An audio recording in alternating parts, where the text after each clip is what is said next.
Hey, it's Marci. I am here with my buddy, Dr. Drew. In light of the recent tragedy, Chris Cornell, we lost a true rock icon, a trailblazer, but not only that, just a great guy, a great father, a great husband. I think that's exactly the point, which is that somebody lost a husband, 3 children lost a father. I mean, we all lost a great artist. This is a tragedy.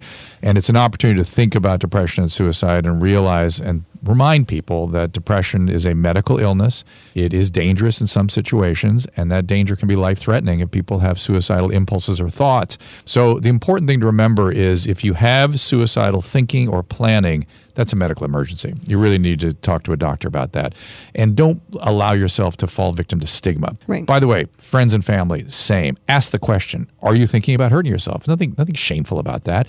And there are risk factors people should be aware of if people have a history of suicidality, if they've had chronic depression, loss and grief. Middle-aged males are at particular risk, certain medication, history of drug and alcohol use. All these things put people at excessive risk for suicide. So assess the risk. And remember, suicidal thinking essentially always passes. That's why we put people in a hospital for 3 days and hold them there, and the feelings pass, and people are grateful when that's happened. You know, my initial thought was, he's 52 years old. I don't see him wanting to off himself. He's got this beautiful family, this great career, all this new music he's been working on. He's living the dream.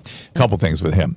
He was found with a bottle of Ativan, and that is a medication that he should, as a recovering addict, never have been exposed to. And benzodiazepines can make people suicidal.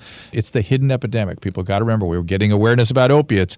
Benzos over long term, particularly by long term, I mean more than 2 weeks, are a very dangerous class of medications and extremely dangerous if you have a history of addiction. What kind of impact do you think this is going to have on his fans specifically that might be in a dark place? Well, that's right. He was somebody that depressed people look to for support and guidance and inspiration. I would think in terms of what he would want. He wouldn't want you to fall deeper into depression. He would want you to be inspired by his life, inspired by his words, and to not fall victim to this condition that has taken a great man.